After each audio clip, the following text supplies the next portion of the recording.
Stephen.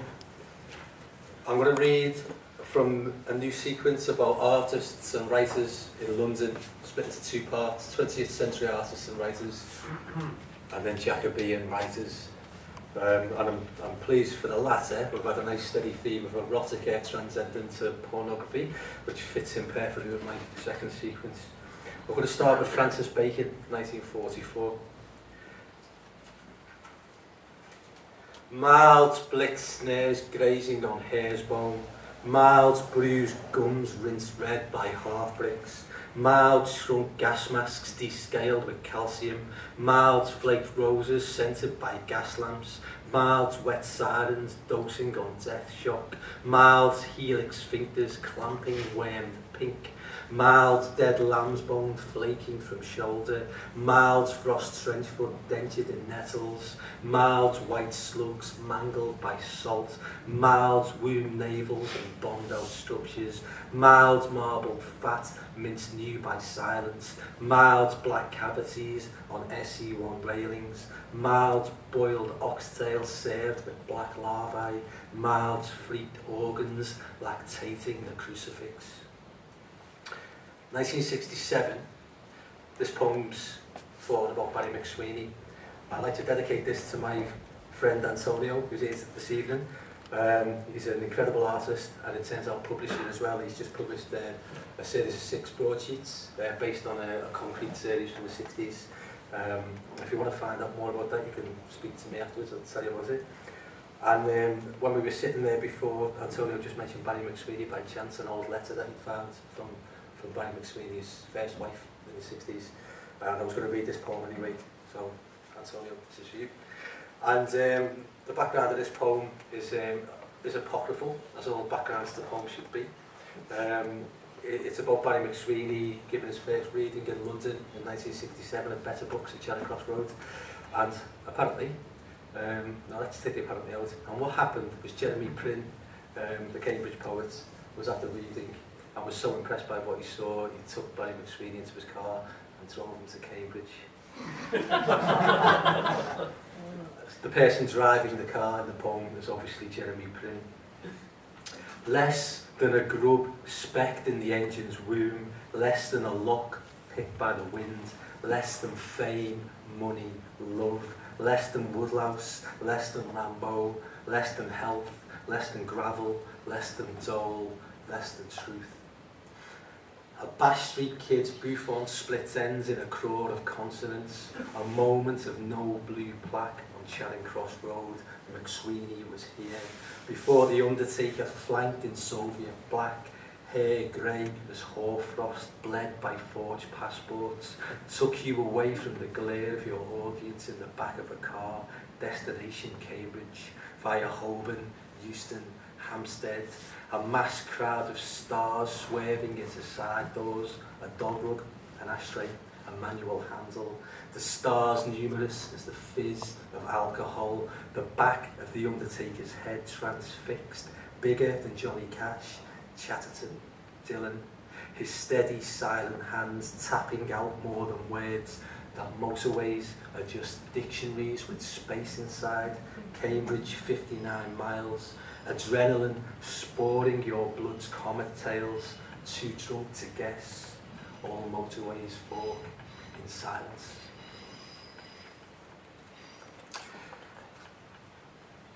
We go back 500 years. The first part of the sequence has very specific locations to each individual artist. This sequence is about here, Southwark and Lambeth, where the playhouses were, occasionally Blackfriars, and the Phoenix or the Strand, other playhouses as well.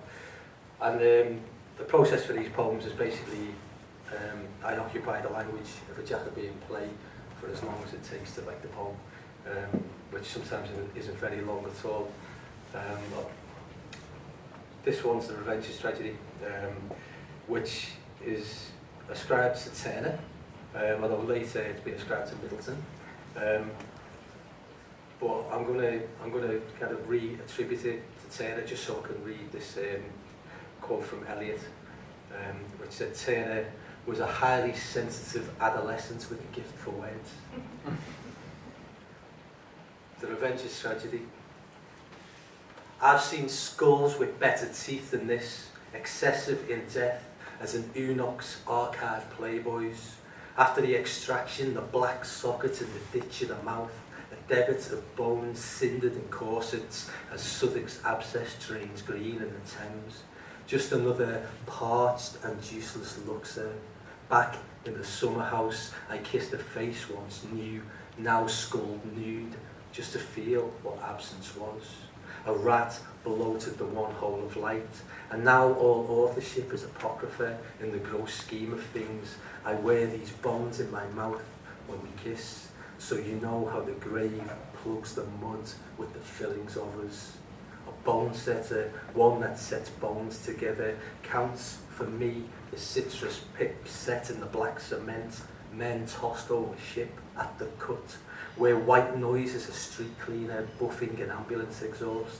I found a booklet called Extractions. It included your name and a gauze swab.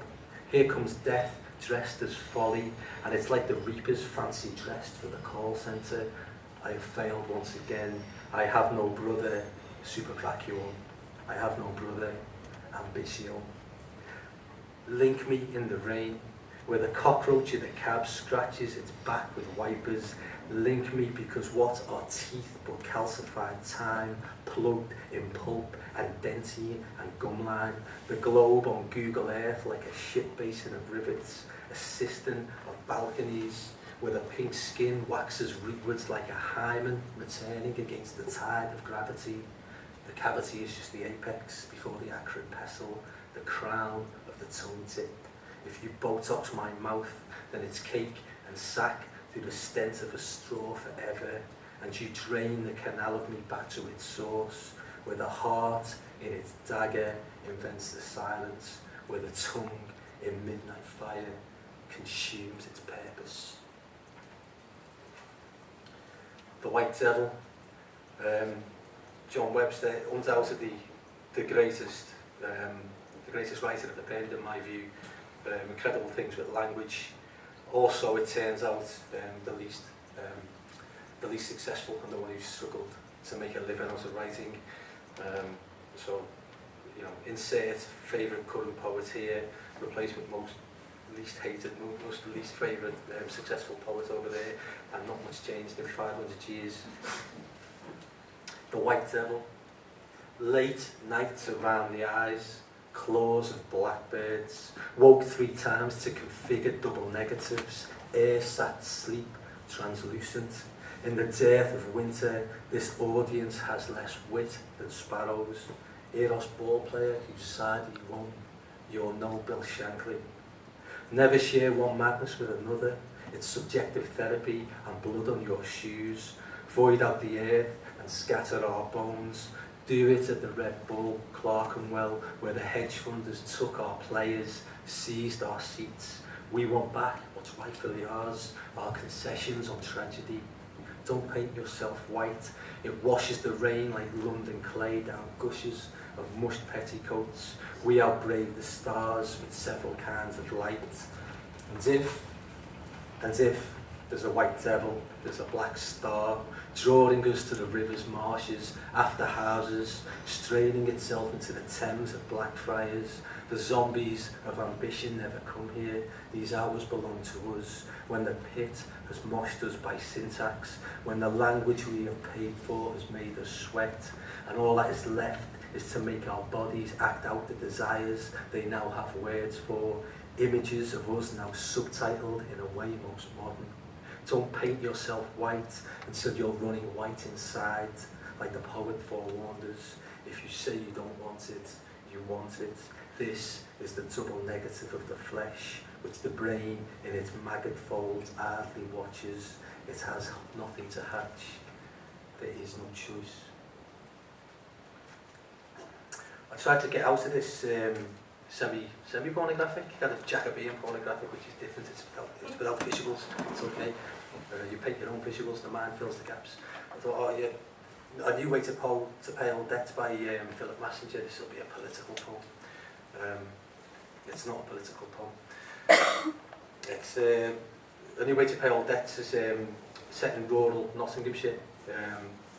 In my version, it ends outside the Barclays on the Strand, and it ends with a quote which is borrowed from Robert Graves, where and I don't lose the pun on Graves, but where he was asked on a radio programme, why are you into poetry? There's not much money in poetry, and he responded, there's not much poetry in money.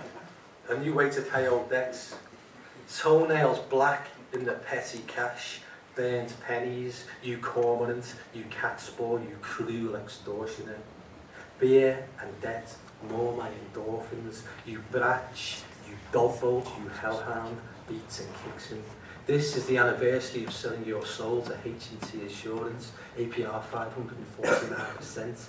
This credit card you don't want has your name on it. It can be couriered by 3 creditors. You lean skull, you privy creature, you slave to meat. Fill this glass with white froth and watch me knock it off. You buyer, you drudge, you ditch to what's inside. Enter human skulls in the Thames, error 404. You hedge funders to our best players. You bond slave, you peer, you son of incest. You cherry-lipped mannequin of black plots. After the George and the youth you saw in my face, outside the Barclays, where I signed my name like a hare in white broth, buttermilk cheeks, where I knew at the Strand there was no money in poetry, but heard in the truth of graves, after drinkings, when you lodged upon the bankside, there is never any poetry in cash. This is the last one. The Alchemist. Taking this word to the sequence speculatrix, used by Ben Jonson. It's a fabulous word, and these places are full of these words which are obviously pre-dictionary and have never been used since, but they somehow sound a little bit of the future. They're kind of still yet to find the true meanings in the world, but they sound incredibly kind of full of promise. Speculatrix is one of them. Satyromastrix is another for a satire. And I use alchemy as a metaphor for commuting. I have no idea why. Will you be my speculatrix? Absence keeps us guessing. This city can lick figs. I'll gum its silks with clay, stuck full of black and melancholic worms. The old St. Paul's was burnt in trade and commerce, the hollow domes for confessions. Blue was the life motif for summer, and the youth you saw in my face. London expels me twice weekly with plague. The provinces rehearse my art like a coal stuffed with diamonds. The wax splits at Euston. The zombies of ambition march policies of truth, but poets are liars. The wind walls their value phones. I'm on loan with words of accent rising. The terraces I've come from, dictionary entries in duplicates, definition fire licks my heels, Christ's blood in carafes at business lunches, less toxic than sodium glutamate, income enough to learn German or go back to therapy. Hoch Dutch was not a Babel. I consort with the small poets of our time. The tooth fairy tweaks their nibs each night, and milk leaks out each morning. When the Board of Lambeth meets the Bard of Southwark, you get another fucking Revengers play. This night, I'll change all that is metal in thy house to gold. Even the black fillings in this skull, that are rocks around the skin seal of the tongue. If I show them when I laugh, that's because to laugh is the anti-death, even against the city's new plague named commute. There is no travel card to take us back. I have a real toy sword, but I'm in the wrong play. Strung for a woman who circulates like oil, walled with rubber and roses. A bonny bell, the text said, a soft and buxom widow to this live skeleton, rattled with libido. Let's listen.